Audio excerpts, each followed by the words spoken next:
ഈ കാണുന്ന പാല് കണ്ടോ, ഇത് ഏറ്റവും മിൽക്കാണ്. ഈ ഒരു പാലിന്റെ പ്രത്യേകത സാധാരണ പശുവിന്റെ പാലല്ല, നാടൻ പശുവിന്റെ പാലാണ്. നാടൻ പശുവിന്റെ റാത്തി പ്ലസ് കൂടിയ ക്രോസ് ഇനത്തിന്റെ പാലാണിത്. ഇന്ന് ബാബുചാന്റെ വീട്ടിൽ പോയി കഴിഞ്ഞപ്പോ അവര് തന്നതാട്ടോ. ഒരു 2.5 വർഷങ്ങൾക്ക് മുമ്പ് ഇദ്ദേഹത്തിന്റെ വീഡിയോ, പശുക്കളുടെ വീഡിയോ ചെയ്തിരുന്നു. ആ ഒരു റാത്തി പശുവിന്റെ വീഡിയോ ഞങ്ങൾ ചെയ്തിരുന്നു. അപ്പൊ അതിന്റെ കുട്ടീനെ ഇന്ന് കാണാൻ പറ്റിയിട്ടുണ്ട് കേട്ടോ. ഒരു മൂരിക്കുട്ടിയാണ്, അടിപൊളി കുട്ടി, റാത്തിക്കുട്ടിയാണ്. പ്യൂർ ആയിട്ടുള്ള നല്ലൊരു കുട്ടിയാണ്. അപ്പൊ നമ്മൾ ഈ പാലിവിടെ കാണിക്കും കാരണം സാധാരണ നമ്മള് പാക്കറ്റ് പാലോ അല്ലെങ്കിൽ മറ്റ് ഇനങ്ങളുടെ പാലിനെങ്കിലും ഒരുപാട് വ്യത്യാസമുണ്ട്. കാരണം നല്ല കൊഴുപ്പുണ്ട്. ഇതിപ്പോ കാലത്തെ പാലാണ്, ഉച്ചക്കത്തെ പാലാണെന്നുണ്ടെങ്കിൽ ഇതിലും കൊഴുപ്പ് വരും. ഇത് ചൂടാക്കി തിളപ്പിച്ചിട്ട് ആറി കഴിഞ്ഞപ്പോ മേളില് നല്ല നെയ്യ് വരും, പാട വരും, നല്ല പാൽപ്പാട വരും. ഞങ്ങൾ ആദ്യം തന്നെ ഈ കുപ്പിലായിരുന്നു. അപ്പൊ ഈ കുപ്പിന്ന് ഒഴിച്ചപ്പോ തന്നെ നല്ല കൊഴുപ്പുണ്ടായിരുന്നു, നല്ല കട്ടി ഉണ്ടായിരുന്നു. അപ്പൊ ഒന്ന് തിളപ്പിച്ചൊന്ന് കാണിച്ചു തരാന്ന് വിചാരിച്ചേട്ടാ. ഇത് ഇന്ത്യൻ ജനസ് ആ ഒരു പശുക്കളുടെ ഒരു പാലിന്റെ പ്രത്യേകതയാണ്. ഇത് നല്ല കൊഴുപ്പ്. പാല് തിളച്ചിട്ടുണ്ട്, അതിന്റെ മേളിൽ പാട വന്നേക്കണം നോക്കി. പെട്ടെന്ന് ഒരു പാട ഫോം ചെയ്യുന്നല്ലേ. ഏറ്റവും മിൽക്കിന്റെ പ്രത്യേകത ഇതൊക്കെയാണ്. എന്താണ് പ്രത്യേകത, എന്താണ് റേറ്റ് കൂടുന്നത് എന്ന് ചോദിച്ചു കഴിഞ്ഞാൽ ഇതൊക്കെ തന്നെ കാര്യം. പിന്നെ നമ്മുടെ ശരീരത്തിൽ പെട്ടെന്ന് ദഹിക്കാൻ ഉള്ള ഒരു ചാൻസ് കൂടുതലാണ് ഈ ഒരു പാലിന്റെ പ്രത്യേകത. കുട്ടികൾക്കൊക്കെ കൊടുക്കാൻ പറ്റിയ ഒരു പാലാണ്. കുട്ടികൾക്കും പ്രായമായവർക്കൊക്കെ, അല്ലെങ്കിൽ പെട്ടെന്ന് കാലുവേദന, മുട്ടുവേദന, കുട്ടികൾക്കാണെന്നുണ്ടെങ്കിൽ കഫക്കെട്ട്, ഇതൊക്കെ ഉണ്ടാവും. നാടൻ പശുവിന്റെ പാലിനെ പ്രത്യേകിച്ച് നല്ല ഔഷധങ്ങളുണ്ട്. കാരണം അവരുടെ ബോഡി വെയിറ്റ് മറ്റ് മനുഷ്യന്റെ ബോഡി വെയിറ്റുമായിട്ട് താരതമ്യപ്പെടുമ്പോൾ അത്യാവശ്യം കുഴപ്പമില്ലാത്ത ബോഡി വെയിറ്റ് ആണ്.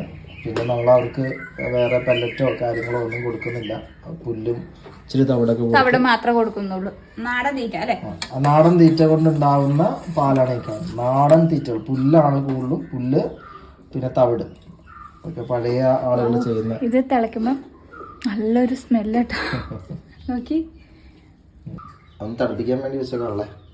തണുപ്പിക്കാൻ വേണ്ടി വെച്ചേക്കോ. പെട്ടെന്ന് തണുക്കട്ടെ അല്ലേ? ഇപ്പൊ തന്നെ ഒരു പാട ഫോം ചെയ്ത് തുടങ്ങി. ഈ പാട എടുത്തിട്ടില്ലേ നമ്മള് ഈ വെണ്ണ ഉണ്ടാക്കണം? അതെ അതെ, വെണ്ണ ഉണ്ടാക്കാൻ വേണ്ടി. പക്ഷേ ഇത്രയും പോരാ, ഒരുപാട് വേണം.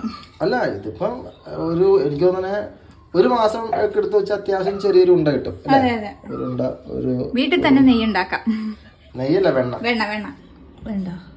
ഇപ്പൊ തന്നെ നെയ്യുണ്ടോ? ഇത് കുറച്ചു നേരം കൂടി വെച്ച് കഴിഞ്ഞാൽ അത്യാവശ്യം മഞ്ഞ കളറായിട്ട്. ഞാൻ ഈ ഒരു ഗ്ലാസ്സിലേക്ക് ഒന്ന് മാറ്റി കാണിച്ചു തരാം. നല്ല കട്ടിയുണ്ട്. ഇല്ല, ഞാൻ തണുപ്പിച്ചായിരുന്നു. ഇത് ഏറ്റവും മിൽക്കാണ്. ഇത് നാടൻ പശുവിന്റെ പാല്. കുടിച്ചു നോക്കി. ചെറിയൊരു മധുരം ഇട്ടിട്ടുണ്ട്. പക്ഷെ അവിടുത്തെ ചേട്ടൻ പറഞ്ഞു മധുരം ഇടണ്ട, അല്ലാതെ കുടിച്ചു നോക്കണം എന്ന് പറഞ്ഞു. ഏതായാലും പാലില് ഇച്ചിരി മധുരം ഇട്ട് ശീലിച്ചതുകൊണ്ട്. പിന്നെ ആ മധുര ഈ ഒരു പാലില് ചായ ഇട്ട് കുടിച്ചു കഴിഞ്ഞാൽ പിന്നെ മറ്റു ചായകൾ നമുക്ക് ഇഷ്ടപ്പെടൂല. അതാണ് എന്റെ ഇത്. വാവ്, സൂപ്പർ, അടിപൊളിയായിട്ടുണ്ട്.